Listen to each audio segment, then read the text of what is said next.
साईराम छात्रों, सहर्ष स्वीकारा है कविता का भाग 3 लेकर आज मैं आई हूँ। और भाग 1 और 2 हम पढ़ चुके थे, अर्थात आधी कविता हम पूर्ण कर चुके थे। कविता का अंतिम भाग आज हम देखेंगे और आशा है कि भाग 1 और 2 आपको बहुत अच्छे से समझ में आ गए होंगे। आज अंतिम भाग में मैं एक बार फिर से पूरी कविता की पुनरावृत्ति हम करेंगे। मैंने आपको समझा दिया था कि किस तरह से कवि अपने आप को स्वयं को दंड देना चाहते हैं, क्योंकि वह ऐसे प्रेम से दूर होना चाहते हैं जो उन्हें भविष्य में आगे ना बढ़ने दे। अब आगे देख लेते हैं। इसीलिए कि तुम से ही परिवेष्टित आच्छादित रहने का रमणीय यह उजेला सहा नहीं जाता, नहीं सहा जाता। ममता के बादल की मंडराती कोमलता भीतर पिराती है। कमजोर और अक्षम अब हो गई है आत्मा, यह छटपटाती छाती को भविष्यता डराती है। बहलाती सहलाती आत्मीयता बर्दाश्त नहीं होती। कवि कह रहे हैं कि मैं तुमसे दूर जाना चाहता हूँ, चाहे वो कवि की प्रेमिका हो, चाहे माँ हो, जो भी उस कवि से प्रेम करते हो। कवि कह रहे हैं इसलिए कि ये सभी तुमसे परिवेष्टित है। परिवेष्टित मीन्स तुमसे घिरा हुआ है, आच्छादित है, ढका हुआ है तुमसे ही, तुम्हारे प्रेम से ही छाया उसमें है। और इसमें रहने का जो रमणीय रमणीय अर्थात मनोरम, जो सुंदर उजेला उजाला है, अब क्या है, मुझसे नहीं सहा जा रहा है। कवि कह रहे हैं कि जो कुछ भी, चाहे वो प्रेमिका का हो, चाहे वो माँ की ममता का हो या संबंधियों का है, जो भी प्रेम है, अब इस प्रेम से घिरे रहना, इस प्रेम से ढके रहना और इस प्रेम के प्रकाश में मैं अब नहीं रहना चाहता। अब मुझे ये प्रेम मुझसे सहा नहीं जाता, नहीं सहा जा सकता। तो यहाँ पर विरोधाभास है।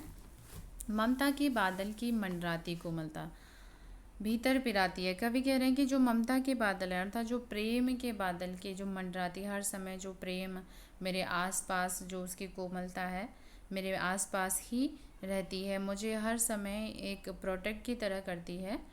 और परंतु वो भीतर क्या करती है, मुझे पिराती है, अर्थात दर्द देती है। मैं हर समय हर क्षण वो मेरे आसपास तो वो प्रेम रहता है, परंतु अंदर से वो मुझे दर्द देता है। क्यों दर्द देता है? क्योंकि कमज़ोर और अक्षम अब हो गई है। कवि कह रहे हैं क्योंकि मेरी आत्मा जो है अब कमज़ोर हो गई है। अक्षम और सक्षम, सक्षम मीन्स कैपेसिटी होना, किसी भी काम को करना। अक्षम मतलब कि मैं कमज़ोर हो गया, मैं किसी चीज़ को भी नहीं कर पा रहा हूँ। और अब मेरी आत्मा तुम्हारे प्रेम से क्या होगी, घिरी, हमेशा तुम्हारे प्रेम से घिरी रहने के कारण बिल्कुल कमज़ोर हो गई है।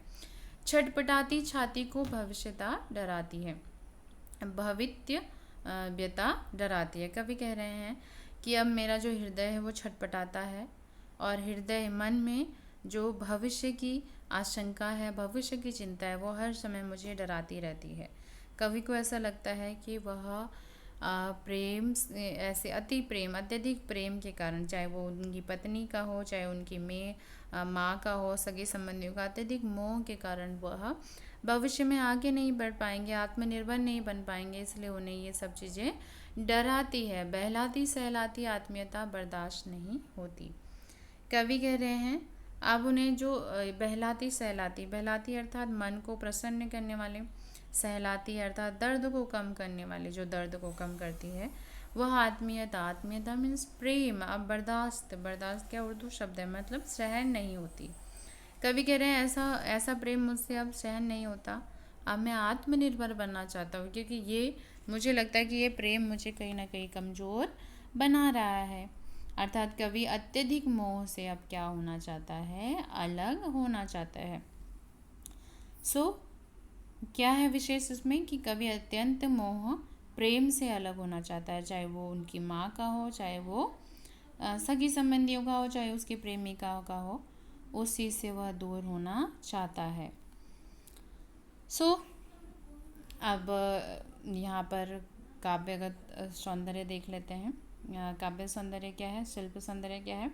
सबसे पहले क्या है कि पूरी कविता में साधारण साहित्यिक खड़ी बोली का प्रयोग किया गया है। तत्सम तद्भव शब्दों का भी प्रयोग है, उर्दू शब्दों का भी प्रयोग किया गया है। और छटपटाती छाती में क्या है, अनुप्रास अलंकार है। ठीक है। और सहा नहीं जाता, नहीं सहा जाता, विरोधाभास यहाँ पर स्पष्ट होता है। ठीक है।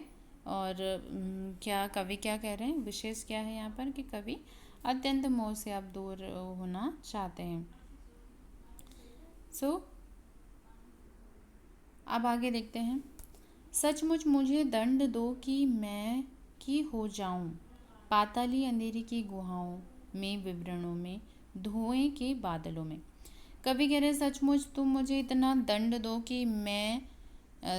कि मैं हो जाऊं, मैं कहाँ चला जाऊं, पाताली अर्थात धरती के नीचे, अंधेरे में अर्थात पाताल हम किस करते हैं, धरती के नीचे अंधेरे में, गुहाओं में अर्थात गुफा में, विवरण अर्थात छोटे छोटे छेदों में, उनके बिलों में मैं ऐसा हो जाऊं कि मैं बिल्कुल वहाँ गुम हो जाऊं जहाँ तक तुम्हारा प्रेम मुझसे तक ना पहुँच जाए। या मैं धुएं में उड़कर बादलों में लापता हो जाऊं, बिल्कुल लापता, लापता मीन्स गायब हो जाऊं, लापता कि वहाँ भी तो तुम्हारा ही सहारा है। अब कवि कह रहे हैं कि अगर मैं कहीं गायब भी हो जाऊंगा परंतु वहाँ भी तुम्हारे प्रेम का ही सहारा है, तुम्हारे प्रेम को ही तुम्हारा प्रेम ही ऐसा है कि मैं अगर गायब भी हो जाऊं तो वो मुझे फिर से घेरे रहेगा। मुझे उस वहाँ भी अगर मैं रहूँगा, अगर मैं बादलों तक भी पहुँच जाऊँ तो वहाँ भी मैं रहूँगा, तो तुम्हारे ही सहारा रहूँगा। क्योंकि इसलिए कि जो कुछ भी मेरा है या मेरा होता सा लगता है वह क्या है, तुम्हें प्रिय है और होता सा संभव है सभी तुम्हारे ही कारण के कार्यों का घेरा है। कवि कह रहे हैं क्योंकि तुम्हारे ही कारण यह संभव है, क्योंकि तुम मेरा साथ देते हो, जो भी काम का जो घेरा है, जो वैभव अर्थात समृद्धि है, वो सब इसीलिए है क्योंकि उसमें भी तुम्हारा ही साथ है, तुम्हारा ही प्रेम है। इसलिए मैं आज जो कुछ भी अगर मैं करना चाहता हूँ, मैं तुमसे दूर अलग भी होना चाहता हूँ, तो उसमें भी तुमसे ही वो संभव हो पाता है। अब तक तो जिंदगी में जो कुछ भी था, जो कुछ भी है, सहर्ष स्वीकारा है। और कभी कह रहे हैं अब तक जो भी मेरे जीवन में है, जो मेरी जीवन और ज़िंदगी देखो दोनों ही एक उर्दू और यहाँ पर उर्दू और हिंदी शब्दों का यहाँ पर दोनों का जिक्र किया है कि जो भी है ज़िंदगी में मैंने सहर्ष खुशी खुशी स्वीकार किया है, इसीलिए जो कुछ भी मेरा है वह तुम्हें प्यारा है। इसलिए क्योंकि जो कुछ भी मैंने आज जीवन में प्राप्त किया है, जीवन में जो भी मेरे व्यक्तित्व का निर्माण हुआ है, वह इसलिए क्योंकि उसमें भी वो तुम्हें प्रिय है और तुम्हारा योगदान उसमें था। सो छात्रों, कवि यहाँ पर अपने चाहे वो सगे संबंधी हो, अपनी माँ, जिससे भी वो कहना चाहते हों, उनके योगदान को अपने जीवन व्यक्तित्व के निर्माण को मानते हैं। और साथ साथ में ही क्या कह रहे हैं कि मेरा वही चीज़ है कि मैं जो कुछ भी मुझे प्राप्त हो रहा है वो सब चीज़ें क्या हो जाए, मैं जो कुछ भी है वो सब चीज़ें मेरी प्रेमिका या माँ की ही देन है, क्योंकि उनका ही योगदान है कि मैं आज यहाँ तक पहुँचा हूँ। और वही चीज़ कवि यहाँ पर कह रहे हैं कि मुझे ऐसे दंड दो कि मैं पाताली गुहाओं में गुम हो जाऊँ, लापता हो जाऊँ, बिल्कुल गायब हो जाऊँ और ऐसी जगह मैं चले जाऊँ जहाँ पर मुझे क्या होगा कि वहाँ पर क्या होगा कि सब कुछ जो है मुझे याद ना आए, परंतु अगर ऐसा भी संभव होगा तो उसमें भी तुम्हारा योगदान ही होगा। तो कवि यहाँ पर कह रहे हैं कि एक तरफ तो कवि अपने अत्यधिक प्रेम और मोह माया से अलग भी होना चाहते हैं और दूसरी तरफ कवि अपनी प्रेमिका को या अपनी माँ को अपने व्यक्तित्व का निर्माण का योगदान भी समझते हैं। वो ये समझते हैं कि उन्हीं की वजह से जितने भी मेरे जीवन में कार्य हुए हैं या जितनी भी समृद्धि है, जो भी ज़िंदगी में मैंने प्राप्त किया है, उसे खुशी खुशी स्वीकार किया है, क्योंकि वह मेरी प्रेमिका या माँ या सगे संबंधियों को प्रिय था। सो कवि एक तो क्या कर रहे हैं, कवि एक तरफ उस प्रेम से, अत्यधिक प्रेम से दूर जाना चाहते हैं, क्योंकि कवि आत्मनिर्भर बनना चाहते हैं। कवि को ये भविष्य डराता है कि अगर ये प्रेम भविष्य में मेरे जीवन में नहीं रहा तो मैं अकेले कैसे आगे बढ़ पाऊँगा, इसलिए कवि उस चीज़ से दूर जाना चाहते हैं। साथ में ही दूसरी तरफ कवि अपने उस अत्यधिक प्रेम का धन्यवाद भी करना चाहते हैं, क्योंकि कवि को लगता है कि मैंने जीवन में जो कुछ भी प्राप्त किया है उसी प्रेम के कारण प्राप्त किया है। सो छात्रों, क्या है, मुक्त छंद है, साहित्यिक हिंदी खड़ी बोली का प्रयोग किया गया है। और यहाँ पर क्या है, ममता के बादल मंडराते हैं। अगर यहाँ पर हम देखें तो ममता के बादल मंडराती कोमलता पिराती है में क्या है, विरोधाभास है। ठीक है। और यहाँ पर क्या है आगे कि किस तरह से बिल्कुल लापता हो जाऊं तो वहाँ भी क्या है, लापता है कि वहाँ भी तुम्हारा ही सहारा है। यहाँ पे भी विरोधाभास अलंकार है। एक तरफ तो लापता होने की बात कर रहे हैं, वहाँ पर दूसरी बात सहारे की बात कर रहे हैं, तो वहाँ पर भी क्या है, विरोधाभास अलंकार है। सो साधारण हिंदी खड़ी बोली का प्रयोग किया गया है, मुक्तक छंद का यहाँ पर प्रयोग किया गया है। और अंधकार अमावस्या में क्या है, रूपक अलंकार है, संबोधन शैली है, बहलाती सहलाती में स्वर मैत्री है, मैं पहले भी आपको बता चुकी थी। कवि विशेष क्या, कवि अपने व्यक्तित्व के निर्माण में अपनी प्रियतमा या माँ के योगदान को मानते हैं, और साथ में ही कवि अत्यधिक मोह से भी दूर जाना चाहते हैं। तो छात्रों, ये थी कविता का जो भावार्थ था, ये था, और किस तरह से कवि ने यहाँ पर स्पष्ट किया है कि अत्यधिक प्रेम भी कई बार हमारे जीवन में हमें आगे नहीं बढ़ने देता, तो वो भी क्या है, गलत है। सो दक्षिणी ध्रुवीय अंधकार में कौन सा होगा, वहाँ पर रूपक अलंकार होगा। सो साधारण क्या है, बोली का प्रयोग किया गया है। ठीक है। और मुक्त है, अनुप्रास अलंकार बहुत जगह में, वो भी मैंने आपको दिखाया है कि कहाँ कहाँ पर अलंकार आए हैं, तो आपने इसी प्रकार लिखने हैं।